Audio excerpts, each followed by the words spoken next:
அஸ்ஸலாமு அலைக்கும் வரஹமத்துல்லாஹி வபர்காத்துஹு. அன்பான இஸ்லாமிய சகோதர சகோதரிகளே, அந்த ஏக இறைவனின் சாந்தியும் வற்றாத பெருங்கருணையும் உங்கள் மீதும் என் மீதும் என்றென்றும் நிலவட்டுமாக என்ற பிரார்த்தித்த நிலையில் படைத்த ரப்பில் ஆலமீன் வழங்கிய சிந்தனை செய்திகளை உங்கள் முன் சமர்ப்பிக்கிறேன். உலகில் எந்த சமூகமாக இருந்தாலும் அந்த சமூகத்தின் சாபத்திடுது தெரியுமா?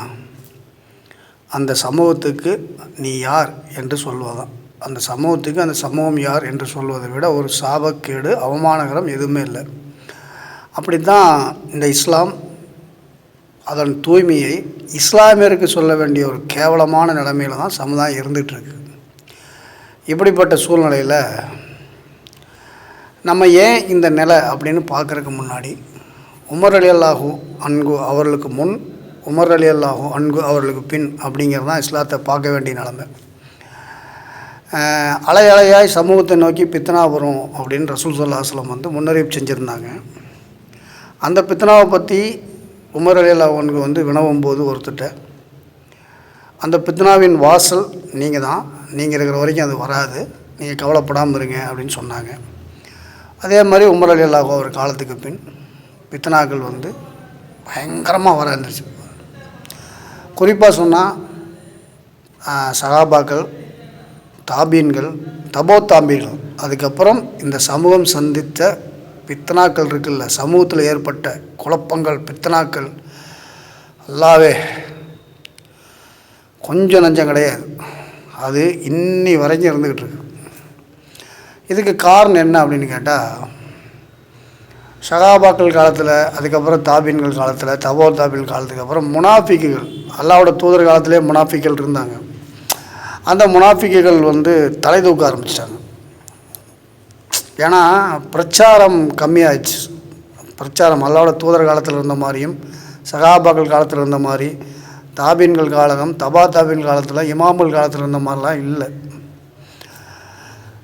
மிகப்பெரிய பித்னா அந்த முனாஃபிகள் தலை தூக்க ஆரம்பித்து பித்னா வந்துச்சு. அது மட்டும் இல்லாமல் மக்காவை வெற்றி கொண்டாங்க இல்லையா, அல்லாஹ்வுடைய தூதர் மக்காவை, அப்போ மக்கத்தில் காஃபிராக இருந்தவர்கள்லாம் இஸ்லாத்தை ஏற்றுக்கிறாங்க. இவங்க சம்பந்தமாக 2 பேர் கருத்து வேறுபாடுகள் சமூகத்தில் நிலவுது. எல்லாரும் மனப்பூர்வமாக இஸ்லாத்தை ஏற்றுக்கிட்டாங்க அப்படின்னு, சில பேர் இல்லை நிர்பந்தத்தில் ஏற்றுக்கிட்டாங்க அப்படின்னு இருக்குது. அல்லாஹ் ஆலம் அறிந்தவன். மனப்பூர்வமாக ஏற்றுக்கிட்டவர்கள் இருப்பார்கள், இல்லாமல் இருக்க மாட்டார்கள். ஆனால் பெரும்பாலானவர்கள் நிர்பந்தத்தில் ஏற்றுக்கப்பட்டவர்களாக இருப்பார்கள். இந்த பக்கம் இவங்க, அந்த பக்கம் மதீனா பக்கம்.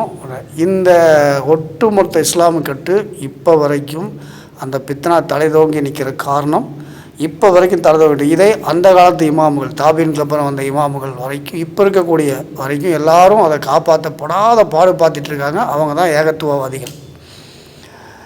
இப்படிப்பட்ட சூழ்நிலையில் ஒரு சத்தியத்தை உள்ளது உள்ளபடி எடுத்து சொல்லணும் அப்படின்னா எதிர்ப்பு எங்கேருந்து வருது தெரியுமா? அதுதான் வேதனை. சத்தியத்தை இப்போ இதெல்லாம் தெரிஞ்சுக்கிட்டு உமர் ரலியல்லாஹு காலத்துக்கு முன், உமர் ரலியல்லாஹு காலத்துக்கு பின் அப்படின்னு சொல்லி எடுத்து சமூகத்தின் நிலைப்பாடு எடுத்து, இப்படியெல்லாம் வந்துச்சு பித்னா, இப்படியெல்லாம் இருக்குது, இப்படியெல்லாம் குழப்பம் இருக்குது, அப்படியெல்லாம் இப்போ இருக்கக்கூடாது, இதுதான் இஸ்லாம், இதுதான் இஸ்லாம். ஏன்னா இஸ்லாம் இருக்குல்ல, அப்படியே இஸ்லாத்தை எல்லாம் பாதுகாக்கிறான், அது அப்படியே இருக்குது. அப்போ அது இருக்கிறதுனால அதை எடுத்து இது இப்படி தான் சொன்னோம் அப்படின்னா இஸ்லாத்தை உள்ளது உள்ளபடி உடைச்சி அதன் தூய்மையான வடிவில் சொல்லக்கூடாதுன்னு மிரட்டப்படுகிறார்கள். சொன்னால் சமூக ஒற்றுமை குலையும் என்ற ஒரு கேடுகட்ட போதனையை வைத்து இந்த சத்திய மார்க்கத்துக்கு எடுத்து சொல்வதற்கு மிகப்பெரிய தடைக்கல்லாக இருக்கிறார்கள். குறிப்பாக ஓட்டு பொறுக்கிகள். ஏன் ஓட்டு பொறுக்கின்னு சொன்னால் கோவப்பட்டு போகிறாங்க, அடிச்சுட்டு போகிறாங்க, கொண்டுட்டு போகிறாங்க, கவலைப்படாங்க. ஏன்னா ஓட்டு பொறுக்கி மார்க்கத்தை பேசாத, எனக்கு ஓட்டு முக்கியம் அப்படின்னு நினைக்கிறோன்னா என்ன பேச சொல்கிறீங்க நீங்கள்? சரியா? அப்போது இப்போ இந்த இளைஞர்கள் கெட்டு போனாங்க இல்லையா, நிறைய இளைஞர்கள் கெட்டு போயிருக்காங்க, கஞ்சா.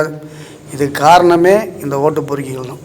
கடந்த 10 வருஷமாக ஏகத்துவத்தை உள்ளது உள்ளபடி பேச விடாமல் மார்க்கறிஞர்களை மிரட்டுறது, உருட்டுறது, தடுக்கிறது, பேசுனா சமூக ஒற்றுமை கொலைன்னு சொல்லிட்டு அந்த அந்த ஏகத்துவம் பேசுகிற பள்ளிவாசலுக்கு வசூல் கொடுக்காமல் பண்ணுறது, நீங்கள் எல்லாம் பேசாதீங்கன்னு சொல்கிறது, இந்த மாதிரி பண்ணி சமூகத்தில் சத்தியத்தை எடுத்து சொல்ல முடியல. ஜிம்மாங்கிற ஒரு கடமை இருக்கிறனால விட்டு வச்சுருக்கான். இல்லைனா அதையும் பேசாதான். ஜிம்மாலேயே நீங்கள் இதெல்லாம் பேசாதீங்க அப்படின்னு சொல்லுவாங்க. அந்த காலத்தில் இந்த காலத்து வரைக்கும் இருக்கக்கூடிய முனாஃபிக்குகள் தான் இவங்க எல்லாமே, அது யாரும் கிடையாது. அல்லாஹ்வுடைய இஸ்லாமிய ஒற்றுமை இருக்கு இல்லையா, அல்லாஹ்வும் அல்லாஹ்வுடைய தூதரும் சொன்ன ஒற்றுமையை தவிர எந்த ஒற்றுமையும் வெற்றி வராது. அப்படி இருக்கும்போது எல்லாம் தருகா வாசிதாமன் இவன் எல்லாம் கிணை வைக்கிறவன் எல்லாம் குடிகாரன் கஞ்சா குடிக்கிற எல்லாம் சேர்ந்து ஒரு ஒற்றுமை சமூக ஒற்றுமைனா இது குப்பை ஒற்றுமை. இந்த குப்பை ஒற்றுமை எதுக்கும் பிரயோஜனப்படாது. இது மங்கும் குப்பையா மங்காத குப்பை எதுக்குமே பிரயோஜனப்படாது. அப்படி இருக்கும்போது இந்த சத்தியத்தை எடுத்து சொல்ல விட மாட்டேங்கிறாங்க. இப்படிப்பட்ட சூழ்நிலையில் தான் இதே மாதிரி இளைஞர்கள் முன்னாடி இருந்தாங்க. ஒரு 10 வருஷத்துக்கு முன்னாடி ஏகத்துவம் தலை தூக்கும் போது இதே மாதிரி கஞ்சா இருந்துச்சு. இளைஞர்கள் வந்து அன்றைக்கி சீர்திருத்தப்பட்டாங்க. காரணம் சத்தியத்தை உள்ளபடி சொன்னனால அல்லாஹ் வெற்றி கொடுத்தான். ஏன்னா அல்லாஹ் என்ன சொல்லணும்னா, நீங்கள் சொல்லுங்கள், அவங்க திருந்தணுமா வேண்டான்னு முடிவு பண்ணுறது நான் அப்படின்னா. அப்போ உள்ள தூய்மையோடு சொல்லப்பட்டான். எந்த பிரதிபலனும் எதிர்பார்க்காம எல்லோரும் நல்லா இருக்கணுங்க அடிப்படையில் பேசப்பட்டனால எல்லோரும் வந்து அதை அல்லாவும் அதுக்கான வெற்றியை கொடுத்தான். நிறைய இளைஞர்கள் அன்றைக்கி திருந்தினாங்க. இன்றைக்கி இளைஞர்கள் கெட்டு போகிற காரணம் இந்த சத்தியத்தை சொல்லாத அப்படிங்கிறனால தான். சத்தியத்தை உடைச்சி உள்ளது அடித்து சொல்ல முடியாத காரணம். நரகத்திலோட செருப்பின் வார அளவுக்கு அப்படி தூண்டு தான் சின்ன நரகம் அப்படின்னா, அதையும் கூட எப்படி சொல்லுவாங்க, நரகம் செருப்போட வாரத்தில் ஒரு சின்ன நரகத்தில் ஒரு சின்ன தண்டனை, குட்டி தண்டனை என்ன தெரியுமா, செருப்போட ஒரு செருப்பு அணியப்படும், அது அணிஞ்ச உடனே மூளை ஊருகும். இதுதான் இப்படி சொல்கிறான். நரகத்தின் சிறிய தண்டனை எது தெரியுமா, இதோ அங்கு ஒரு செப்பல் வழங்கப்படும், நெருப்பிலான ஒரு செப்பல் வழங்கப்படும், அதை போட்டோன்னே மூளை உருகும். இப்படி சொல்ல விட மாட்டேங்கிறான். காரணம் சமூக ஒற்றுமை குறைஞ்சிரும். முட்டாள்தனமான கோஷம், அதான் இந்த முட்டாள்தனமான கோஷம். அப்போது இவங்கள வந்து நான் எப்படி பார்க்குறேன்னா, தபோத்தாவிலுக்கு அப்புறம் அந்த ஒரு குழப்பவாதிகள் ஏற்பட்டாங்க இல்லையா, அந்த குழப்பவாதிகளோட குரூப்பு தான் இவங்கெல்லாம். இதிலெல்லாம் எந்த தயக்கம் எனக்கு இல்லை, நான் அதை சொல்லுவேன். அதனால் வந்து இப்போ என்ன அப்படின்னா, இப்போ மறுபடியும் சத்தியத்தை உள்ளபடி சொல்லணும். சொன்னால் தான் சமூகம் சீர்வரும்.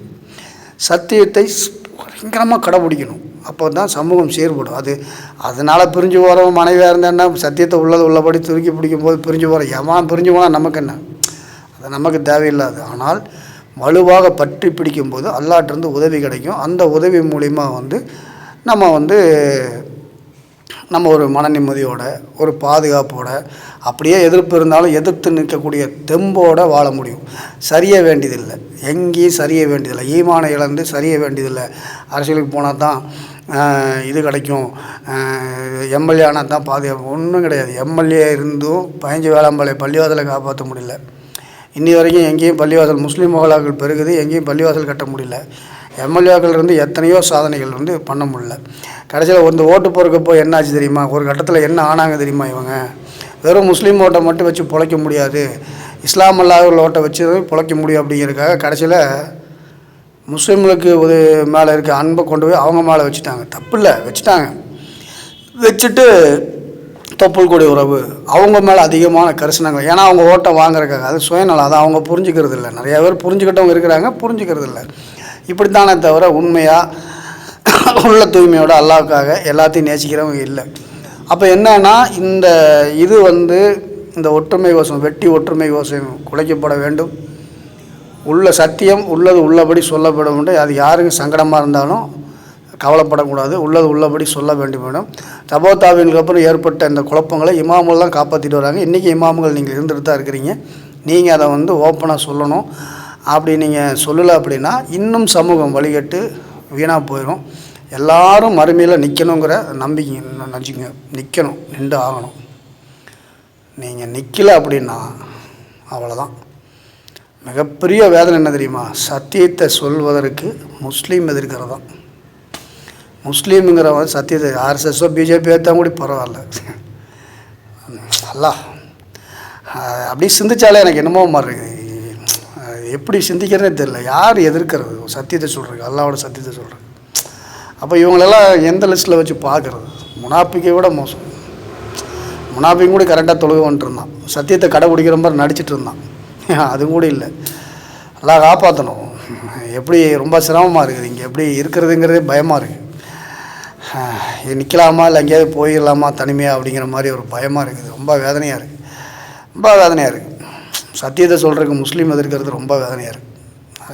புரிஞ்சுங்க, அவ்வளோதான். இது யாரும் கோவம் வந்தாலும் அதை பற்றி எனக்கு கவலை இல்லை. நான் சத்தியத்தை சொல்கிறேன். எனக்கு ஹஸ்பி அல்லாஹு வனிக்குமல் வக்கீல். எனக்கு அல்லாஹ் போதுமானவன். அல்லாஹ் இன்றைக்கி வரைக்கும் அப்படி தான் இருக்கேன், இன்னும் அப்படி தான் இருப்பேன். அஸ்ஸலாமு அலைக்கும் வரஹ்மத்துல்லாஹி வபரகாத்துஹு.